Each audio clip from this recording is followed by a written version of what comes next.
লকডাউনের সময় যখন আমি অফিস আদালত বা বন্ধ, সব কিছু বন্ধ, আমার ব্যবসা প্রতিষ্ঠানও বন্ধ, তখন এই সময় আসলে আমরা ঘরে প্রচুর সময়, অলস সময় কাটছিল না। তখন হঠাৎ মনে হলো নতুন কিছু একটা করি। তো নতুন কিছু একটা করার দিক থেকে প্রথমেই আসলো যে অনেকেই তো গিনেস ওয়ার্ল্ড রেকর্ড করতেছে। আমি অনেক সময় ইউটিউবে দেখছি, ভিডিও দেখলাম অনেক। দেখার পর মাথায় আসলো, দেখি আমি এরকম কিছু একটা করতে পারি কিনা, যেহেতু সময় আসে আমার কাছে এখন অনেক সময়।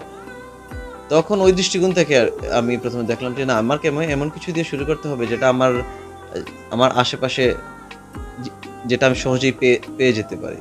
এমন কিছু দিয়ে শুরু করলাম যেটা আমি হয়তো সহজে পাচ্ছি না, বা তখন একটু প্রবলেম হয় শুরু করতে। তখন আমি হঠাৎ দেখলাম যে ঘরে তো স্টাপলারের পিন আছে, স্টাপলারের পিনও আছে। তো স্টাপলারের পিন দিয়ে আমি বললাম দেখি এটা দিয়ে রেকর্ড করা যায় কিনা। তখন আমরা নেটে গিয়ে দেখি যে অনেকেই এটা দিয়ে আমি এর আগে রেকর্ড করছে।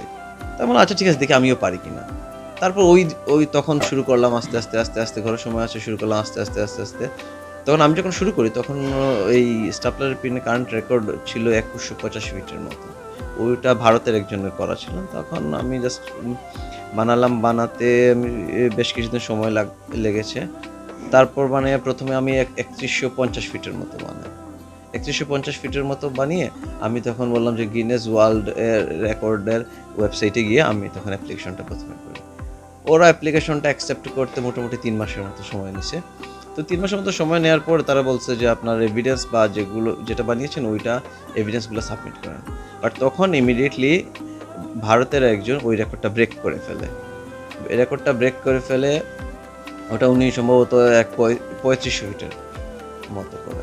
তো 35 ফিটের মতো করে তাহলে আমার তো রেকর্ডটা আরও বাড়াতে হয়েছে। তারপর বাড়াতে আমি প্রায় 4500 ফিটের মতো করি।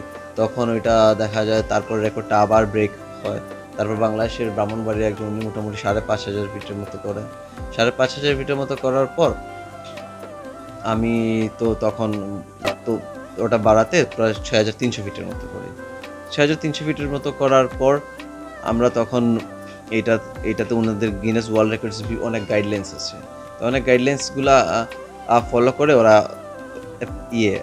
বিভিন্ন এভিডেন্স আছে, যেমন আপনার এটার ফটোগ্রাফি, তারপর ভিডিওগুলা, তারপর আছে সার্ভেয়ার যিনি সার্ভে করুন ওনার রিপোর্ট, তারপর উনি যে সার্ভে করছেন ওইটার সার্ভের মেজারিং ভিডিওগুলা, এটা প্লাস 2জন উইটনেসের ভিডিও, বিভিন্ন কিছু ওদের গাইডলাইন্স আছে। গাইডলাইন্সগুলো ফিল আপ করে ওরা এভিডেন্সগুলো জমা দিতে বলে। তখন আমরা একদিন সার্ভেয়ার নিয়ে আমরা আবুল ক্রীড়া কমপ্লেক্সে ওইখানে আমরা যাই সার্ভেয়ারকে নিয়ে। তো উনি সঠিক মতো পরিমাপ করে আমরা ওইখানে ভিডিও করি বিভিন্ন কিছুর। আপনার এইটা যে আমরা কীভাবে ওনার সার্ভেয়ার সব মাপছেন এইটা, তাছাড়া আমরা কিভাবে এটা খুলছি, কিভাবে লাগাচ্ছি, এটা একই চেন কি না, বিভিন্ন এগুলার ভিডিও আমরা করি। তারপরে এখানে উইটনেস 2জন আছেন, উইটনেসের রেগুলার স্টেটমেন্ট আমরা নিয়ে আমরা ওইখানে সাবমিট করার পর আমরা এখানে ওনারা সাবমিট করার পর জেনারেলি 3 মাসের ভেতর রিপ্লাই দেন আর কি। তো জাস্ট ওনারা রিপ্লাই 3 মাসের ভিতর, জাস্ট 3 মাস হওয়ার মানে 2 দিন আগে আমার ইমেইলে ওনাদের একটা কনফার্মেশন ইমেইল আসে যে আপনার রেকর্ডটা অ্যাকসেপ্ট হয়েছে, আপনি stapler pin chain longest staple chain এর কারেন্ট ওয়ার্ল্ড রেকর্ড হোল্ডার। আমরা এখানে একটা ইমেইলে একটা স্যাম্পল, ওদের ওয়েবসাইটে আমার যে অ্যাকাউন্ট আছে ওইখানে একটা স্যাম্পল সার্টিফিকেটের কপি দেয়। এটার পাশাপাশি ওদের গুগলে এই সেকশনে ওরা ওই যে কারেন্ট রেকর্ড হোল্ডারের অ্যাটাচ করে দিয়ে দেয়। তখনই আসলে জানতে পারি যে না, আমাদের রেকর্ডটা হয়েছে। বলতে প্রথম যেদিন আমি আসলে পাই তখন আসলে আমি আমার বাচ্চাকে নিয়ে স্কুলে গেছি সকালবেলা। হঠাৎ মনে হলো প্রায় 3 মাস হয়ে যাচ্ছে, মেসেজ আসছে না, কীরকম নিজের মনে হয় সংশয় কী হয় না, এত কষ্ট করে বানালে অনেক দিন সময় গিয়েছে, প্রায় বছরের উপর লেগেছে এটাতে। তারপর আসছে না, মনের মতো কয়েকদিন ধরে করছে। হঠাৎ করে সকালবেলা বাচ্চাদের স্কুল দিয়ে আমি এটা ইমেল চেক করার দিকে সাথে এটা রিপ্লাই আসে, ইমেলটা দেখতে পারি আর কি। ইমেলটা দেখে আসলে অসম্ভব একটা ভালো লাগছে যে যাক, এতদিনে আমার কষ্টটা সার্থক হয়েছে। যে একটা জিনিস যখন শুরু করছি মাঝখানে বিভিন্ন প্রবলেম আসছিল, যেমন অনেক সময় আসছিল যখন যে ফ্যামিলির সময় দিতে পারি নাই।